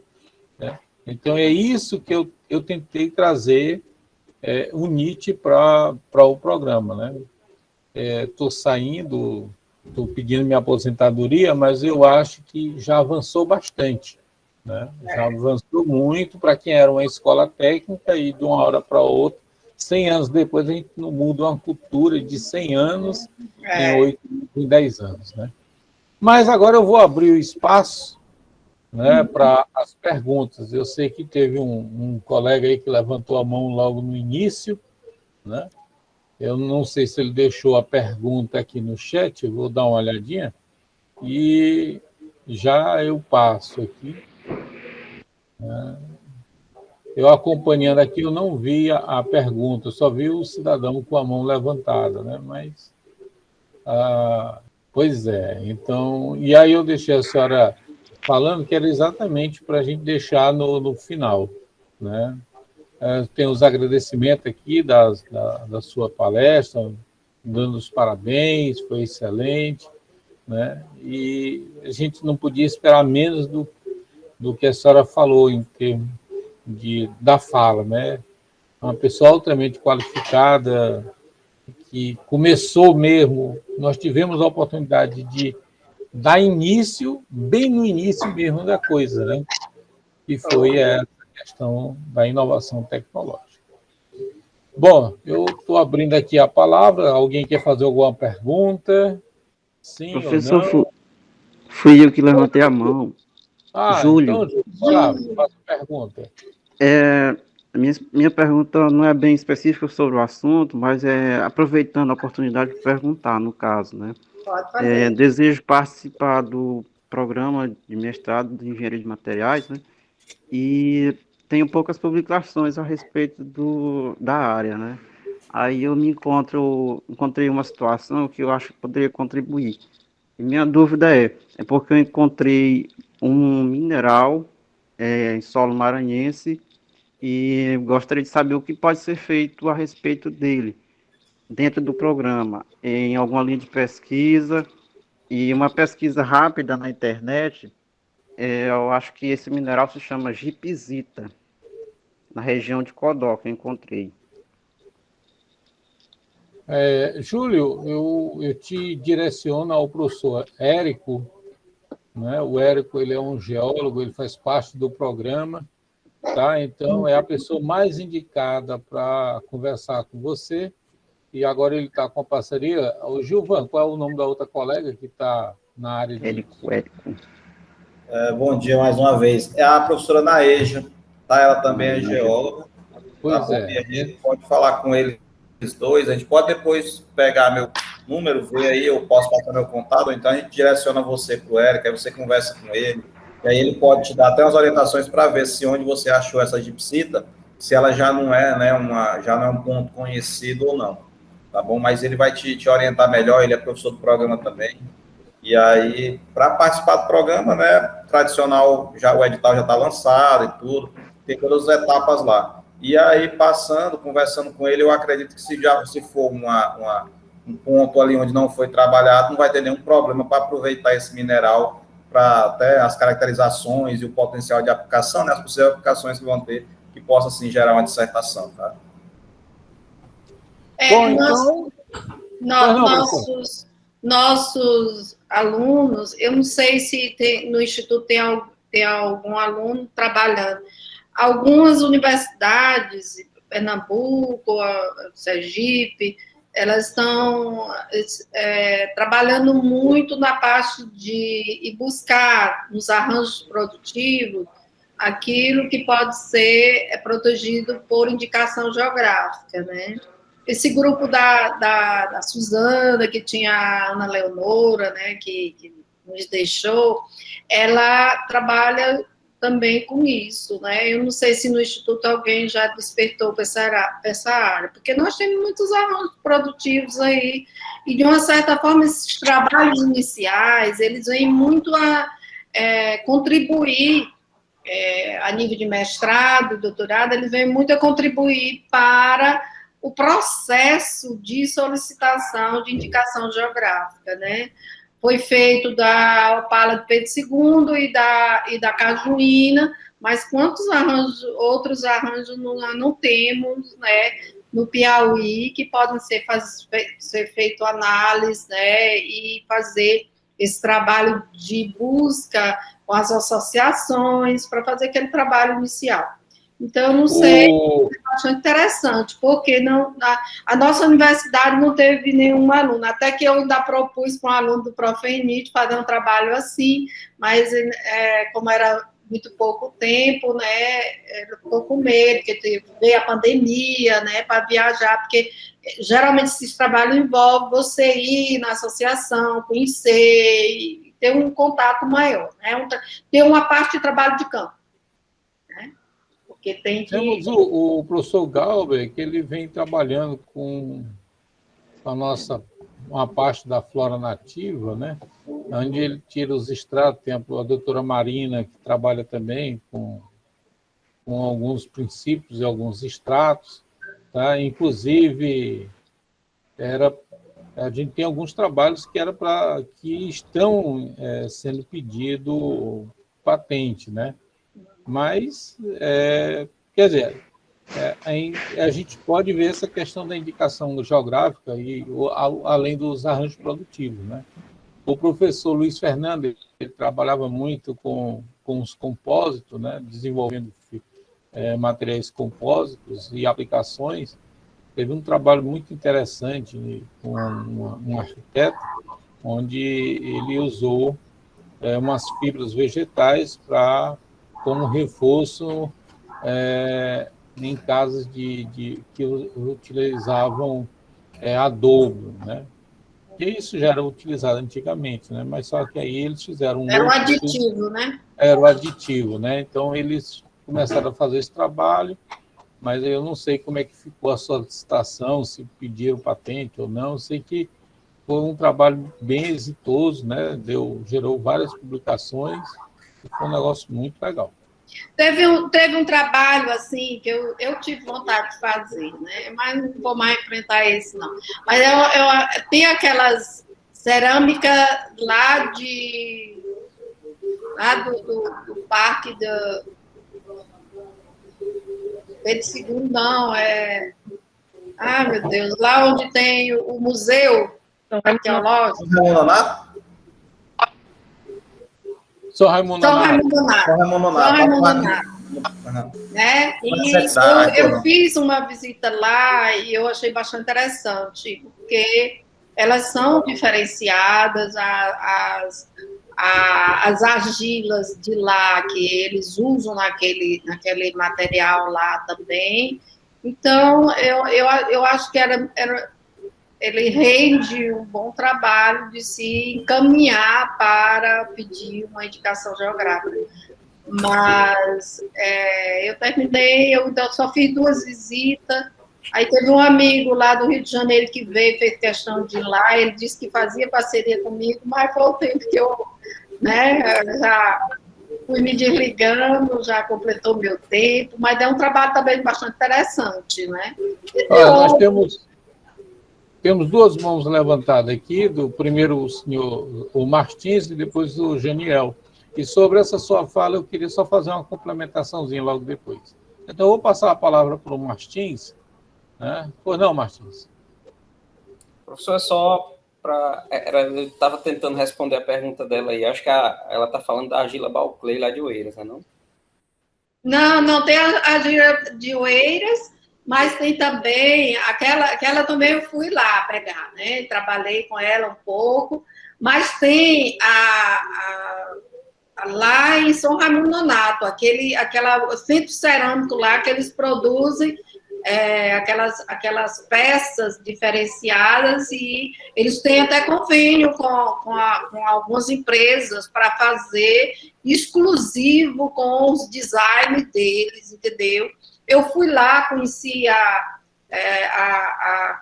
coordenadora lá e ela ficou bastante interessante. E depois esse meu amigo também foi lá e também achou muito, muito interessante. Mas aí a gente não botou para frente. É uma análise que pode ser feita. Agora, as argilas aqui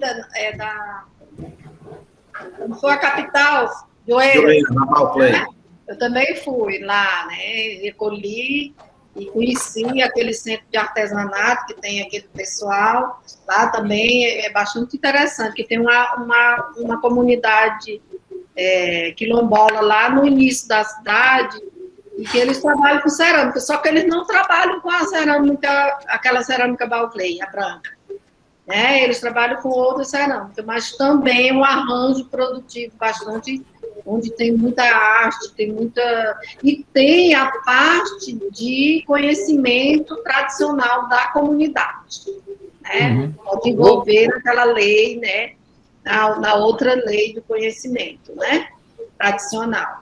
E, então, tem uma leva de focos de pesquisa que a gente pode desenvolver e buscar, né, e trabalhar.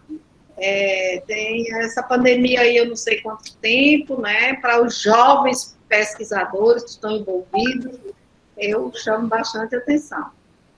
Professor, eu vou passar a palavra agora para o Janiel, para ele levantou a mãozinha, depois a Lívia. Aí a gente encerra aqui a sessão de perguntas.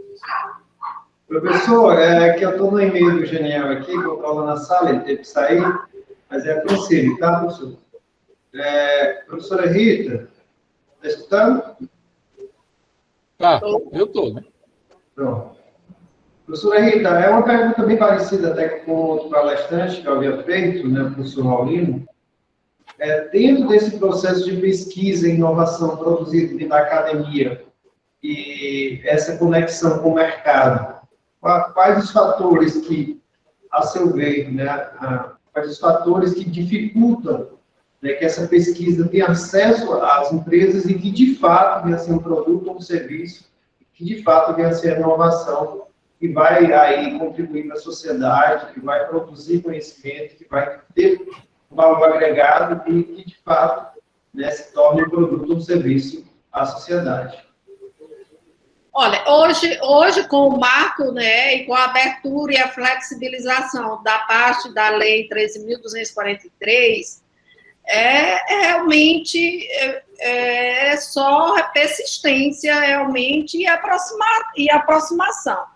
O que eu acho que existe pouco é a divulgação das condições que já existem hoje para fazer esse contrato. E pessoas que realmente... A fundação é extremamente importante, o próprio NIT, valorizar realmente o papel do NIT e a instituição da apoio.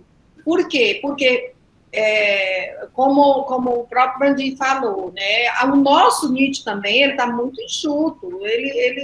Nossa, o que a gente tinha de pessoas foram realmente saindo e ficou muito difícil. Hoje em dia são poucos projetos, com poucas bolsas. A bolsa é só bolsa de trabalho, mas aquela bolsa NPq que tinha até profissional, tinha uma bolsa, no tempo que nós fazemos grandes projetos, não foi, Brandinho? Tinha uma bolsa tinha bolsa até de R$2.000, então atraía o profissional, tinha bolsa de R$1.000, R$2.000, entendeu? Então, naquele tempo, a gente conseguia pegar, aproveitar o profissional já mais formado. Agora, o bolsista de trabalho, ele, inclusive, exige que o gestor tenha tempo para ensinar, entendeu? É mais um laboratório para ele, do que realmente você ter a mão de obra. Então, é bem diferente.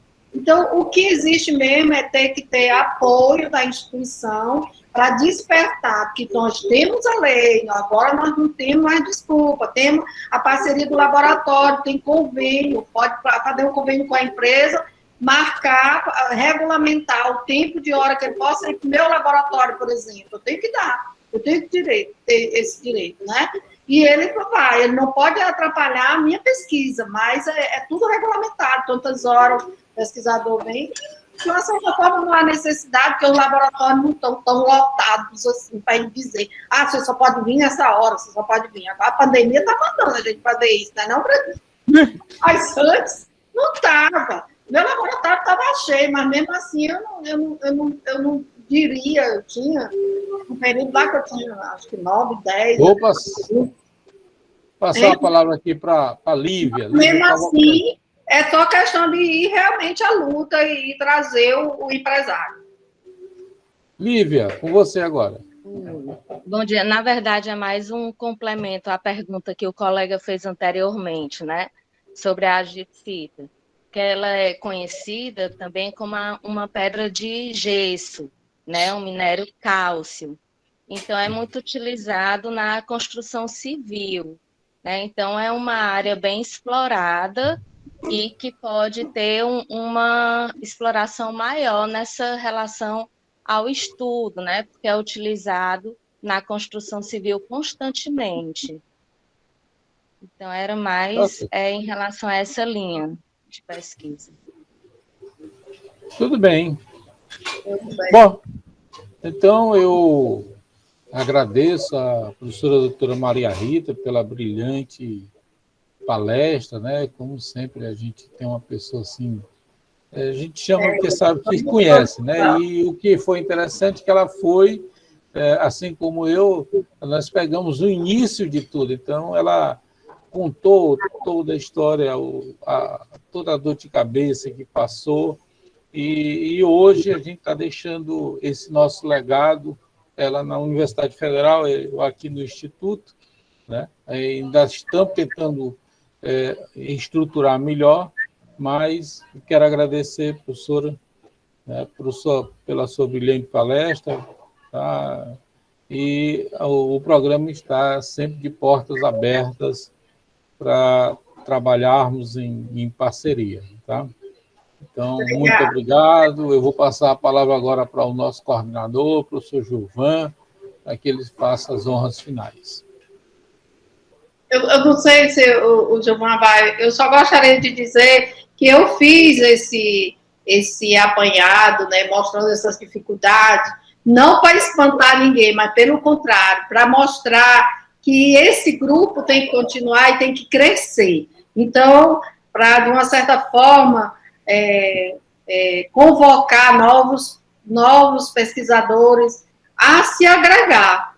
Serão sempre bem-vindos no NIT, eu tenho certeza que no NIT do Instituto, quanto no NIT da Federal, quanto no grupo de pesquisa, né? Para poder realmente crescer cada vez mais. Eu espero que não tenha sido cansativo tanto assim, para poder, mas para, de uma certa forma, dizer que a gente trabalhou, mas está aqui, e daqui para frente a responsabilidade, né? Tá? Vocês têm um papel, o marco regulatório está aí, os laboratórios estão aí, né? O Instituto tem muito laboratório agora, né?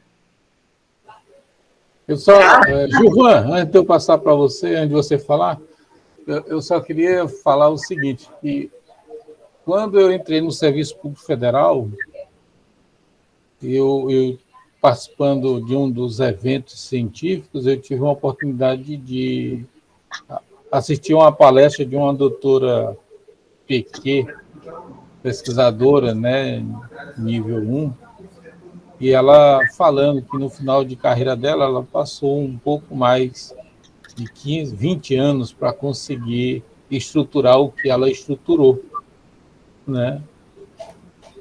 Porque quando o colega chega, ele pensa que vai ter o laboratório.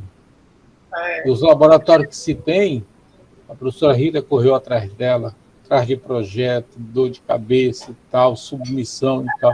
A mesma coisa aconteceu comigo. Então, é isso que eu quero deixar, passar aí para os colegas, que o laboratório, a gente não vai encontrar um laboratório estruturado, principalmente para a sua pesquisa que você quer fazer. O que é que a gente tem que fazer? É correr atrás. Tá? Tem que correr atrás, tem que estruturar. E eu tive muita sorte no princípio, que nós fizemos uma parceria entre a Universidade Federal, o Instituto e a UESP, e conseguimos emplacar um projeto de mais de 6 milhões de reais na época, e uma boa parte desse recurso, que era para ser dividida de maneira iguais entre os três, e o governador botou o pé na parede, que tinha que ser a maior parte para a UESP, nós ficamos um pouco prejudicados, mas mesmo assim nós levamos uma boa monta e conseguimos montar um belo de um laboratório, né, que temos hoje aí, né? Mas de lá para cá está ficando cada vez mais escasso, né, esses recursos. Então essas parcerias, e aí onde eu enalteço novamente ao programa, na pessoa do professor Gilvan e o nosso braço, perna, cabeça, tudo que é o Francílio, foi uma das escolhas mais acertadas que nós tivemos até o momento, em termos de secretário, né? Onde ele ele ouviu a gente, e nesse programa, nessa primeira semana de engenharia de materiais, ele já conseguiu trazer o que eu não consegui fazer, trazer os empresários para os eventos, né? Que sempre foi difícil, né? E aí ele está trazendo e a gente está conversando e está abrindo umas novas fronteiras aí de parceria. Então, parabéns, Gilvan, novamente, e eu passo a palavra para você. Só antes de fazer o encerramento aqui, passar aqui a palavra para a Lívia, que ela pediu. Lívia?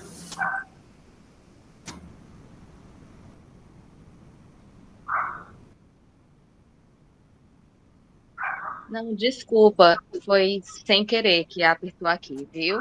Ah, tá bom, então. Perdão. Pois então, assim, professora, só dizer para a senhora colocou todo o trajeto aí que vocês passaram no início, essas dificuldades, isso serve de inspiração. Eu vou encerrar usando um ditado muito comum no nosso aqui, para nós no Nordeste, né? Que rapadura é doce, mas não é mole, né? Então, hoje à tarde a gente tem aqui uma palestra com a equipe da Ferro Norte, tá? Conto com a presença do povo aí, vai vir toda a equipe de lá, gerente, todos, daquela mesma, né, pegada que a gente já teve com a CIEP, que a gente já teve ontem com a Ambev, né, professor? A gente teve uma com a CIEP. Legal demais. O Júnior, ele veio aqui, apresentou o Centro das Indústrias do Estado, abriu para parceria aqui com o programa. Ontem nós tivemos uma com a Ambev, né? Eles também mostrando o que eles estão fazendo lá, e a gente já está trabalhando uma parceria, hoje a Ferro Norte, mas existe mais empresas também que poderiam estar nessa semana, mas a gente vai colocando aos poucos, tá? Então, hoje vamos prestigiar a Ferro Norte. Agradeço a todos. Professora mais uma razão dos eventos, quanto é importante para as parcerias, para montar, para trazer o pessoal, para mostrar o que você tem, conversar para futuras pesquisas. Isso realmente é essencial. Parabéns, Giovana, obrigado pelo convite. Um abraço, Brandim, e a todos aí. Obrigado por terem tido a paciência de me escutar e estarei sempre à disposição, viu? Estou aqui. Nós que agradecemos a senhora e a inspiração da senhora, viu? Um obrigado aí a todos e um bom dia, né?